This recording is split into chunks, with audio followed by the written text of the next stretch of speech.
Good morning and welcome to Politics and the Pulpit. My name is Reverend Chris Upton. I'm a Baptist minister accredited by the Baptist Union of Great Britain. For the last 23 years, I was the minister at West Lane Baptist Church in Haworth, but now I work as Church Funding Officer for Christians Against Poverty and as the national lead to the Waterways Chaplaincy. Through both these roles, I am gaining an even wider perspective on how society is changing and on how politics and faith interact in the public sphere. Each week on the show, I'm joined by a guest from a different place and space, and today I'm very pleased to introduce the Rt Revd Sally Foster-Fulton. She is the moderator of the General Assembly of the Church of Scotland for this year, and she's speaking to us from Edinburgh. Born and raised in South Carolina, she came to Glasgow to study on an exchange scholarship, then held roles as a hospital chaplain, Church of Scotland minister and co-pastor, before taking up her role as the head of Christian Aid in Scotland in 2016. Welcome, Sally. Thank you. It is lovely to be here. The usual question is politics and pulpit. Well, they don't go together, but what's your saying to that then? They absolutely must go together, and not the little p politics, but that overarching bias to the poor, call to be involved, call to use our voice and our actions to make a difference, especially for those who find themselves on the margin. So politics and the pulpit must go together, and we have a mandate from I believe from Jesus to do this. Have you always held that position, Sally? Has it got stronger or weaker since you started working with Christian Aid? It's gotten much stronger, and I think that's been an evolution over decades, to be honest. I began as a parish minister in an area of multiple deprivation and saw systemic poverty on the coalface, and realized that, and once you see systemic structural injustice in one place, it's not hard to recognize it in others. And so I think that began a journey that folk were several steps back before they even started. And that was due to structures that were put in place that kept people poor. I then was convener of the Church and Society Council for the Church of Scotland. So we worked with folk in poverty, we worked on climate justice, we worked in education, and again, being able to see that consistent erosion of people's rights that poverty put them in that space. And then I saw that globally with Christian Aid when I made that move. And again, from a local, a national, and a global perspective, we have a duty, not just to speak out, but to move over and seed the space so that people with lived experience find their voices and have a space. Thank you, Sally. We'll no doubt dig deeper into some of those sort of underlying DNA versions. Before we look at our text, though, I'm going to flag up some headlines that might be sadly in our news this week as we prepare for Sunday preaching. The conflict in Gaza, Israel still rages and the death toll increases. The border with Egypt has been opened and some convoys have come through. We'll see how that goes. Sadly, perhaps because of this, anti-Semitism has increased hugely in the UK at the moment. The war in the Ukraine still continues, with Russia still trying to take Avdiivka. Storm Babette over the weekend caused huge floods and disruption, many trains and motorways being closed. There are presidential elections going on in Venezuela and Argentina. In Iceland, women and non-binary people, some women and non-binary people are striking on Tuesday, calling for equal pay and action on gender-based violence. And if we thought we had it bad with the rains, try going to India. Huge floods in Sikkim state. It continues to be Black History Month in the UK, and on the 24th, it is United Nations Day. Just some of the things going on perhaps outside our immediate purview as we preach this week. So, according to the lectionary, we have readings from Deuteronomy 34, 1 to 12, the death of Moses, interestingly dying at the Lord's command, And very interestingly, although he was buried, no one knows where. What are we going to make of that? Psalm 90, possibly a psalm of Moses, possibly the oldest of the psalms, often used at funerals. And books of Leviticus and Psalm 1 in the alternate lectionary. But from the epistle 1 Thessalonians 2, Paul writes about his and the congregation there's healthy and loving motives for sharing the gospel. And then a classic text from Matthew 22, which is the greatest commandment, ending with love your neighbor, but not with the parable of the Good Samaritan like Luke, but a seeming trick question back from Jesus to the Pharisees. Sally, I can see a little smile coming into your face there at the last one. Where are you starting with your thoughts on this week's lectionary texts?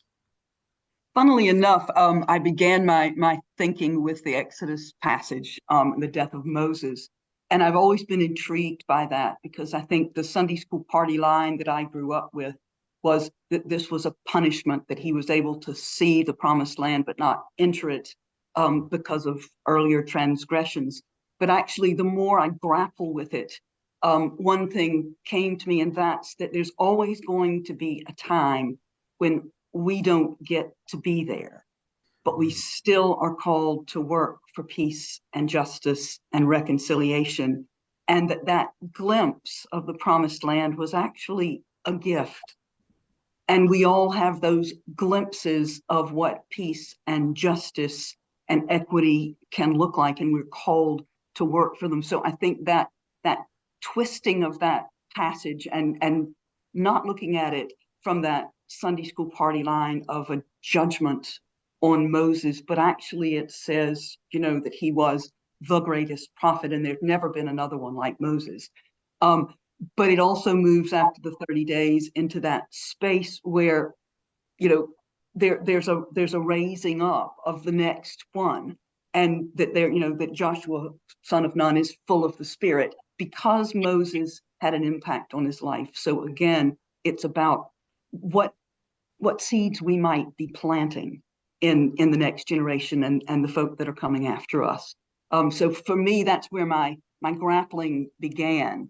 My smile at the gospel passage there, I absolutely love this passage.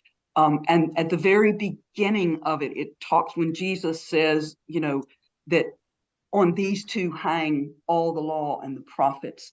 The word is actually in the original text hinges. So it's like the hinges of a door. Love the Lord your God with all your heart and soul and mind and strength, and love your neighbor as yourself. If the door is going to open properly, those two hinges have to be firmly in place. If one isn't, then the door hangs funny. It doesn't open, it sticks. So I love that image.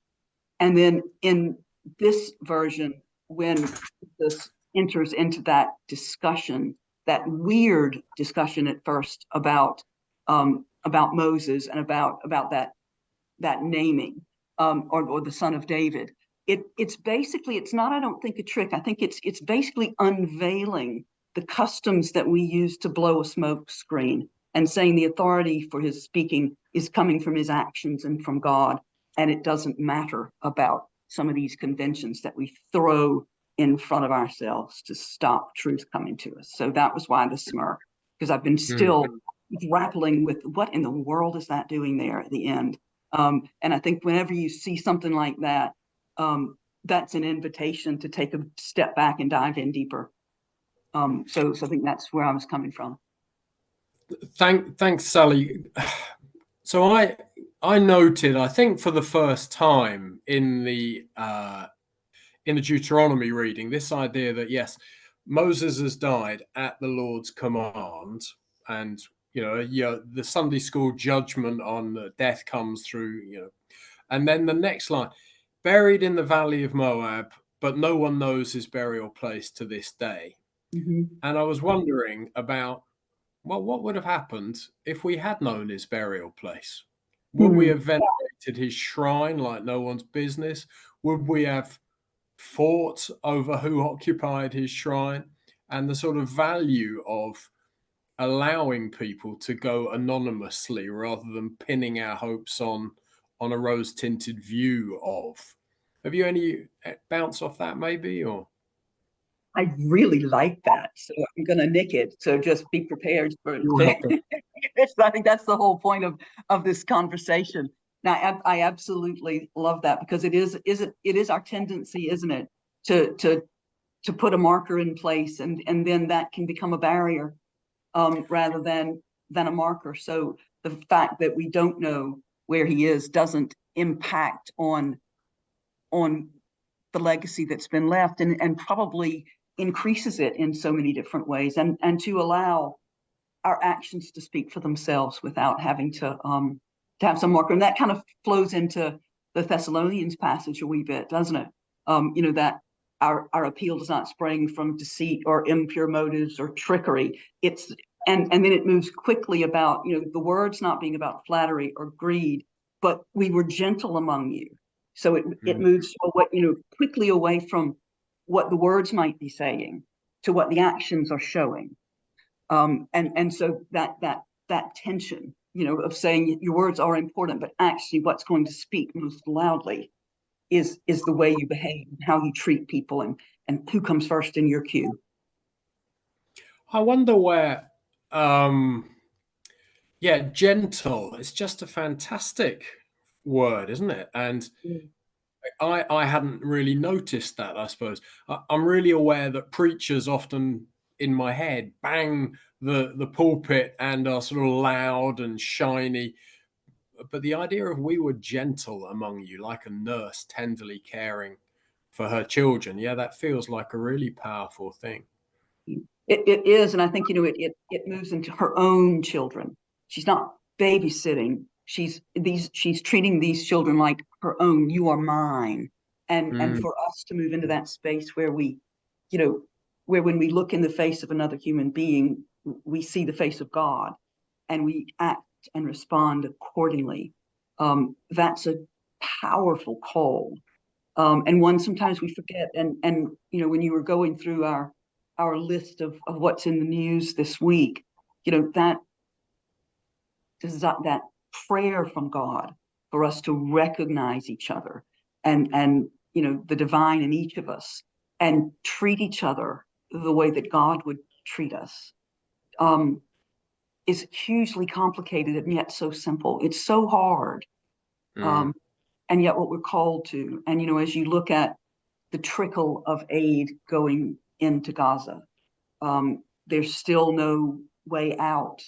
If you look at the inhumanity we saw in those attacks from Hamas, how do we hold on to each other how do we take care of our sisters and brothers in our Jewish communities in the UK who are experiencing, as you said, higher degrees of anti-Semitism here because of what's happening somewhere else, and that conflation of a political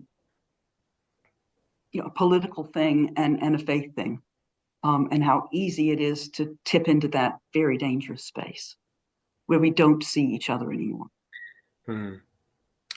All right, Sally, we've got plenty of time. I'm going to really put you on the spot then. So what would you preach on this coming Sunday? Would it depend where you were preaching? Would it depend on what was in the newspaper that morning? Because it's Monday today, and the whole week might happen. When and where do you really crystallize down what your sermon for this Sunday coming is? Right. Or does it change when it guddles all week long and changes and percolates as we go. And I think it's impacted by shifts in the news. I think it would be, if something monumental or catastrophic happens on a Friday or Saturday, you need to be able to shift into that space because people need to hear from the context they're living in. And so I think that's vital. I think right now that hinges on that door, and love your neighbor and love God are really resonating with me, and how we keep those two hinges well oiled and solid in the face of a lot of banging on that door. In my mind right now, that's the theme the filter through which the rest of the sermon will come through. That's kind of where I am. I'm also very pulled, and I have to say I'm grateful for being invited into this space, because I probably wouldn't have grappled with Thessalonians. That would not have been my natural habitat. I would have gone straight into the old, into some of the other stuff. And I really do appreciate the subtlety and the nuance in that, in the words and the actions, and the I'm tenderly caring like you're mine. I really think that those resonate deeply. So that's where I would be going. I've been reading, our Scottish Church's Parliamentary Office has done a bit of work on the cost of living crisis, and CAP comes into this quite strongly as well, and looking at the figures that are genuinely, when we scratch the surface, unprecedented. The levels of poverty in Scotland at the moment are huge, and across the UK. And the fact that 50% of the people that Christians Against Poverty are working with, when they help them get through the debt, 50% still have an unsustainable income, which means they don't have enough money to pay their bills, their basic bills. And so they're going to find themselves thrown back into debt and poverty. It's really, really difficult. I've been the church funding officer since January this year, so I really don't have much of a history. But when I took up the post, I listened hard to my predecessor and other members of the external affairs team, and they were quite clear, I think, that 10 years ago, we would help people get out of debt, and then a stable footing would naturally come, or more naturally come. And now it is a double struggle to get people out of debt. But then sadly, one of the normal things is it's so hard to stay out. It's the last 3%, we're now below the line. It's back to that Dickens, 20 shillings and sixpence or 19 and 6, and we're there. We're not quite making it, and how hard it is.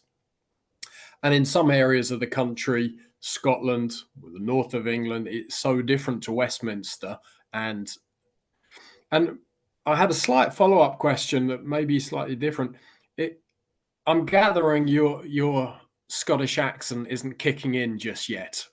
Do you still feel like an outsider when you're preaching in Scotland? I'm from the south of England. I live in Yorkshire.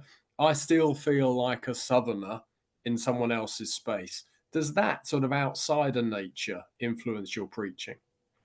That is a really interesting question, Chris. And I would have to honestly say no. I've been here for 34 years, so I feel very much that Scotland is home. And so I don't. I do think it's important for me, though, not to make assumptions about what perceptions people might have about that. So the fact that I don't feel that outsider syndrome doesn't mean that people might not perceive it. So I do need to be sensitive about that. And I think use we, and in the context that we find ourselves, and be sensitive to it. I think another kind of Scotland, and it isn't just in Scotland, but I think there are spaces where it really comes to the fore is rural poverty, and the premium, that the poverty premium that people have to pay, or are forced to pay if they live in inaccessible remote places. Things cost more from the get-go. The services that you need, medical services, transport, shopping, it all costs much more in time and money to get there. And so that premium is difficult, and it's often quite hidden in rural spaces as well. So that's something, again, depending on where I'm traveling to, that I need to be very aware of when I'm preaching. Thank you, Sally. So we've spoken about the text, we've spoken about poverty, and so half of my job is Christians Against Poverty, half is the national lead to the Waterways chaplaincy, and we deal with maybe 30,000 boaters living, perhaps some below the poverty line, invisibly having to move on. But we're a chaplaincy. We're not a campaigning group. and we wrestle with preaching as opposed to sort of prophecy, and balancing messages of hope with challenging the unjust structures. And you've spoken about that as well already. Are you more naturally a sort of a flag waving prophet, or a comforting priest in the pulpit? Does it depend on the text? Does it depend on the clients or the congress? Or I think it depends on the text. It depends on the context. It depends on what's happening. But I always think you hold that in balance and intent, that tension, and that's okay. It's not a binary. There's a continuum, and so where there is challenge, there's always hope, And I think to be able to, one of the myths I like to bust in Christian aid is this myth of donor and recipient. We ride it on the white charger and people passively, gratefully accept things. That is absolutely not what happens. The people with the lived experience are the experts. They are the ones who know what they need in order to thrive.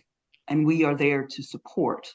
And you always find that the people working hardest are those who want those changes in their lives. And so to be able to say to people, here's a glimpse of hope. I remember going, and I've used this story several times, but one of my first trips with Christian Aid was to Malawi. There was a Scottish government funded solar irrigation system, but we went to visit a women's empowerment group. And it was 5 years, the project was 5 years old and it was ending. And so I said to some of the women in the group, how are you feeling about this project ending? And they quickly put me to rights and said, this project is not ending, it is just beginning. And I thought, okay, fantastic. There you go. That's hope in the face of unprecedented challenges. I've just finished reading Toxic Charity, the book. I think it was the late 90s, and it was the shift from community support from community development. And that resonates well, that we mustn't ever fly in or speak for. You've used the phrase glimpse a few times. And I remember Reverend Dr. Pat Took used the idea that we live from one glimpse of God to the next, and that is what faith is. And it felt like a really useful metaphor. And yet I always want more than just a glimpse. Am I wanting more? Is a glimpse all that we can hope for from one Sunday to the next?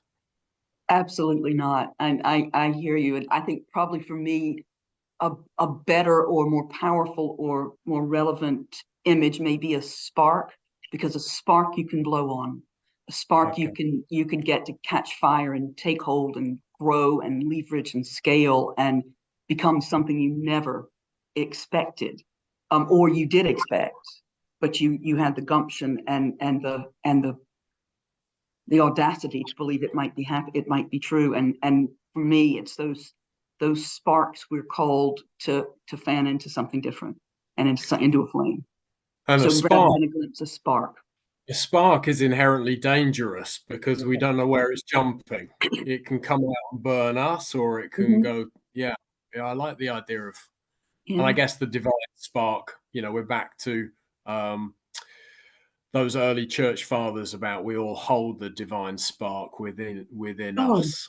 Definitely. There's that wonderful story from the Mishnah about the divine light, so that when the story says that when God created the world, God made these beautiful glass cases for the divine light, but the divine light was too powerful and they shattered, and those sparks went into everything, so into humans, into the ground, into the wood, into everything. And it's our job to release the sparks. And I just think that's a beautiful story, and has a lot to say to us about what we're called to do. And I've never heard that story, and I've been preaching for years, Yeah, so I'm going to go back to Google, I guess, and find that story. But yeah, maybe I won't preach. Maybe I'll just tell that story this week. Go.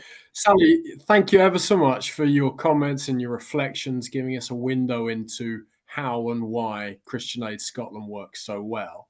Have you any final thoughts for us? Any final comments before I wrap us up?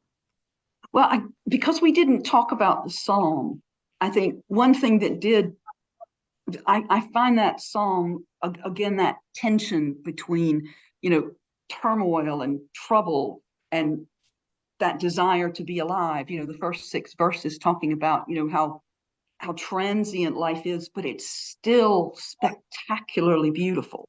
You've got the grass is renewed in the morning. You sweep them away like they're a dream, but there's still that, but we still matter. And so with that grappling throughout that psalm, it's a wonderful psalm. But the way that it ends is talking about, prosper the work of our hands, God. We're not going to be here forever, but let what we touch positively impact on others. And so again, it's that more than just us, but we matter. I'm going to read that out just for our Yeah. listeners. So the second half of Psalm 90. Turn, O Lord, how long? Have compassion on your servants. Satisfy us in the morning with your steadfast love, so that we may rejoice and be glad all our days. Make us glad as many days as you have afflicted us, and as many years as we have seen evil. Let your work be manifest to your servants, and your glorious power to their children. Let the favor of the Lord our God be upon us, and prosper us for the work of our hands. O prosper the work of our hands.